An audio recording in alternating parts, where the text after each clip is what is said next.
নমস্কার। আজকে আরেকটি ভিডিও নিয়ে আপনাদের কাছে।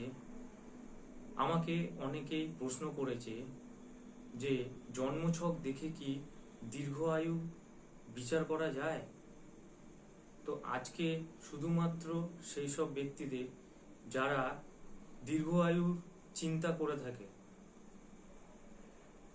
যদি আপনার জন্মছকে লগ্নপতি উচ্চস্থ এবং বৃহস্পতি যদি অষ্টমে থাকে ও চন্দ্র যদি পাপযুক্ত না হয়, এছাড়াও লগ্নপতি ও অষ্টমপতি যদি নিজ স্থানে বা মিত্র স্থানে থেকে থাকে, তাহলে এই ধরনের জাতকদের অবশ্যই দীর্ঘ আয়ু যোগ থাকবেই।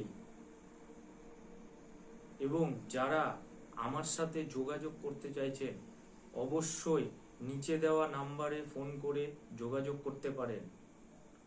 আর যারা ইউটিউব থেকে ভিডিওটি দেখছেন, তারা অবশ্যই চ্যানেলটিকে আগে সাবস্ক্রাইব করে দিন।